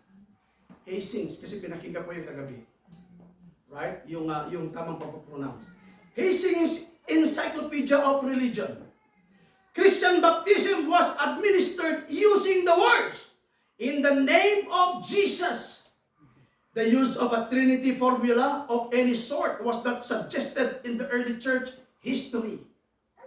Baptism was always in the name of the Lord Jesus until the time of Justin Martyr, when Trian formula was used. See? Pati history nangungusap sa tamang katuruan at tamang pag-iral at ang tamang formula pagdating sa bautismo. At maging sa pagbabautismo ng mga bata ay hindi tinuturo ang mga bagay na ito. Dahil ang tamang bautismo ay sa mga tao lamang na marunong makaunawa at makaalam sa tama at mali. At marunong humingi ng kapatawaran sa kanilang mga kasalanan. Kaya hindi pwedeng bautismo ng bata ang sanggol hanggat hindi sila dumating sa age of accountability. Right? Upang malaman nila ang tama at mali. Ang bata, isinilang magmula sa unang pagkapanganak hanggang sa 12, ang ginagawa lamang natin dito ay inihahandog, iniaalay lang natin sila sa ating Panginoon. Right? Hanggat wala pa sila doon sa time na kung saan ang tinatawag ng mga, na kung saan ito yung mga age of accountability. Glory. Glory to Jesus. Sa Old Testament noon, ng mga bata, kapag ito na yung panganak, anong ginagawa? Sila yung mga tinutuli, hindi ba? Amen. Do you believe that? In the Old Testament, we will find that the high priest circumcised the babies on the 8th day. That is in Leviticus 12, 2-3. Speak unto the children of Israel, saying, if a woman have conceived and born a man child. Kapag sinabing born a man child, yung lalaking sanggol. Right? Ang tinutuloy dito yung mga lalaking sanggol. Right? Born a man child. Then she shall be unclean 7 days, according to the last days of separation of her infirmity shall she be unclean. And in the 8th day, the flesh of his foreskin shall be circumcised. That is in the Old Testament. But in the New Testament, the only way the apostles dedicated the babies unto God is by bringing the little ones to the Lord Jesus. Yes. Jesus lifted them up in his hand and blessed them, saying, suffer little children to come unto me, and forbid them not. Sabi niya, huwag niyo silang ahadlangan. Huwag niyo silang aharangan. Hayaan niyo silang lumapit sa akin. Hayaan niyo silang ilapit sila sa akin. Right? Forbid them not, for of such is the kingdom. Matthew 19:13-15. Luke 18:15-17. Thus, this is the correct biblical formula for dedicating babies unto the Lord, not baptism. This is just only dedication. Paghahandog. Water baptism is a confession that an inward work of grace has been done. Yet little infant has no knowledge of sin. Of course, the baby is born in the sin, shaped in iniquity, comes to the world speaking lies, and they're sinners by nature. But when Jesus died at the cross, He died to take away the sins of the world. And when a baby becomes a human being and is born into this world, they have no sin of their own. The blood of Jesus Christ already atones for the baby's sin. And therefore, they have no repentance to be done. And no water baptism is required of them. Not until they reach the age of accountability. The baby comes to the age of accountability between the age of 12 to 13 years old. During such age. May mga bata pa dito, sino na ba 12 years old dito? Pakitaas, na nakaabot ng 12 years old. Ha? Ilan taong ka na? 11 po. 11. So yung age accountability nakaano dito is 12. Kaya kung magpapasya ka baptize pag 12, it's okay. Right? Pero kung may 13 years old na dito at hindi pa kayo gumaganap, see, nanganganib tayo. Right? Nanganganib tayo. You're still living in sin kapag alam mo ng tama at mali. At kapag hindi mo matinanggap ang bautismo sa pangalan ng ating Panginoon Kristo, nanganganib tayo. Dating ang panahon, right, at wala kang tamang pagpapasya at hindi mo patinanggap ang ating Panginoon sa bautismo sa pangalan ng ating Panginoon, hindi mo makakabit ang pangako. Right? Hindi mo makakabit ang pangako. Pero kapag dumating na sa iyo ang tamang kapasyahan at magpasa ka ng tama sa harapan ng ating Panginoon, then, malaki ang nag-aantay, nag-aabang para sa iyo. It is God's promise. Sa bawat the baby comes to the age of accountability between the age of 12 to 13 years old. During such age, the child knows already what's right and wrong. Therefore, it's the proper time for him or her to repent for what she has done. And when she repents, then that's the time to undergo water baptism. That is in Acts chapter 2, verse 38. Repent and be baptized by remission, not by wrinkle. Brother Branham explained it to us this way. Yan ang mga bagay na pagbibigay sa atin ng pagliliwanag at mensahe na ibinigay ng kanyang lingkod na propeta para sa pinili o bayan ng pinili nga nobya ng ating Panginoong Jesucristo. Right? At mababasa natin yan doon sa enticing spirit. Sabi niya, a little child, no matter what kind of a parent it's got, how simple they are, they wouldn't make any difference. For the blood of Jesus Christ cleanses its sin. That baby cannot repent. It doesn't know how to repent. It has the reason of being here of its own. It can tell you why it's here. But God sent it here, and the blood of Jesus Christ cleanses it the very moment that it comes into the world. And it's until the age of accountability, and then it knows right and wrong. And then what it does, it's got to repent for what it knows that it's done wrong. And then the blood of Jesus Christ cleanses and makes an atonement for the child. If dies, he perfectly goes right into the presence of God. And it was born from the most sinful parents in the world until it's the age of accountability, where it knows right and wrong. And then what it does, from them on, it's got to be forgiven for that. It's got to ask its own repentance from then on. Hallelujah. Last quote. Joseph meeting his brethren. And now, because a baby is far as sin, it has none. Jesus died to take away the sins of the world. And the baby has done no sin. Only it's a sinner. It's born in sin. But when Christ died at Calvary, He took away the sins of the world. And the baby is not responsible until it becomes the age of the accountability. And any little baby, no matter how simple the parents are,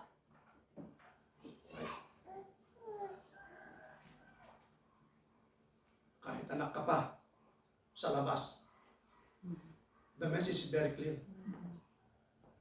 gaano pa naging masama at kasama ang iyong mga magulang. Right? No matter how simple the parents are, as soon as it dies, it goes straight to the arms of Christ. See? Because He paid the price. No matter if it was a baby born in sin, and by adultery, or whatever it is. Kaya huwag mamalitin yung mga anak na mga out of wedlock. Na wala silang karapatan. At wala silang pag-asa. See? Ang mensahe napaka-clear na binigay sa atin ng ating Panginoon sa bawat isa sa atin. Pero kung magiging legalista ang mga tao katulad ng mga Levitical law na pinairal, but we are not living now in the Levitical law. Ang legalista! We are living now by grace. So thank God for His grace. Amen. Thank you, Lord. Grace! Amen. It is the grace of God! Amen.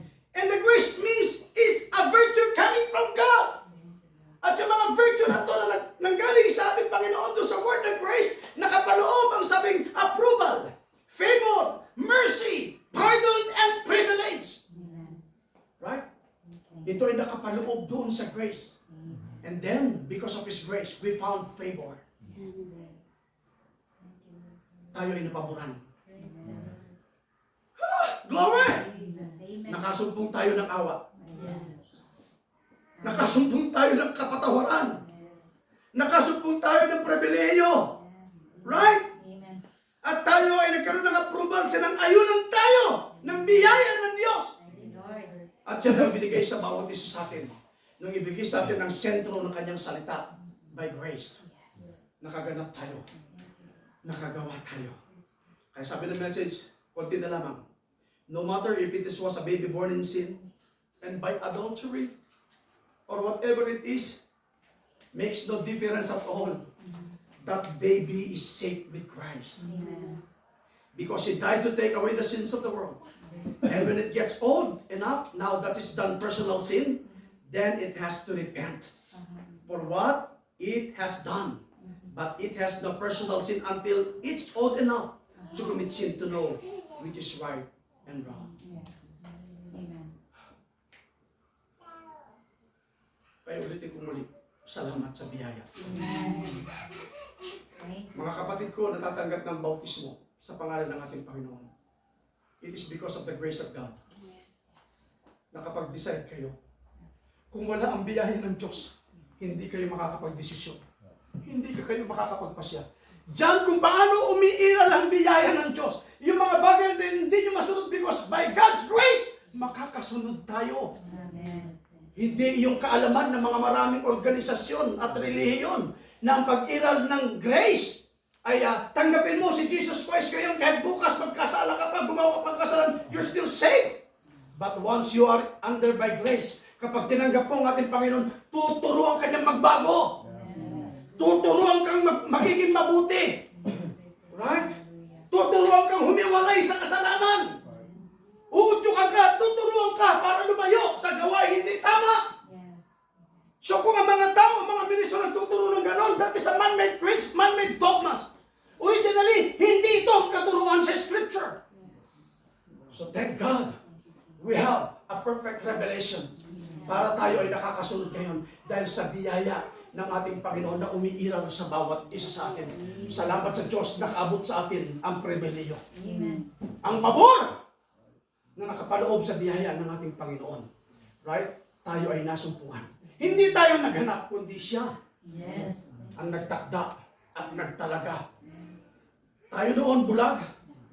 Right? Walang kaunawaan.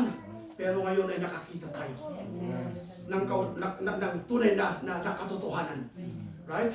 Salamat sa biyaya ng ating Panginoong Diyos na umiral sa bawat isa sa atin. Ngayon, ibinigay ng Panginoon yung pamamaraan ng tamang formula ng bautismo. Then, narinig mo ang formula ng tamang bautismo sa pangalan ng ating Panginoon. Paglubog, hindi pagwisik. Amen. Right? At ang pag-decide mo, natanggapin mo siya at magsisi sa iyong kasalanan, hindi udyok ng sinuman. At maging akong pastor dito sa lugar to, hindi ko kayo inudyokan. Right? But this is the inner impulse of the Holy Spirit of God dwelt in you. Panloob. Right? No joke sa bawat isa sa atin. So thank God sa kanyang biyaya na binigay sa inyo, kapatid. Amen. Hindi kayo magsisisi sa tamang desisyon ninyo. Pagpapalain pa kayo ng ating Panginoon at gagamitin pa kayo ng ating Panginoon. Right? Kapag kayo ay nakatanggap ng mga pangako ito na binigay ng Diyos, then hindi yung sasalilinan, kundi ibabahagi pa ninyo ang lahat na natanggap ninyo sa ating Panginoon. Kaya sa magang ito, salamat sa mayamang biyaya at sa mensahe na binigay ng Diyos sa bawat isa sa atin. Ito ay atas ng Panginoon sa atin na dapat natin sundin at dapat natin tanggapin at dapat natin ipamuhay. God bless us all. Tayo natin tumayo at tayo tawagin yung mga tatlong magkakapatid na umawit kanina bago natin tapusin ang gawain. Hallelujah.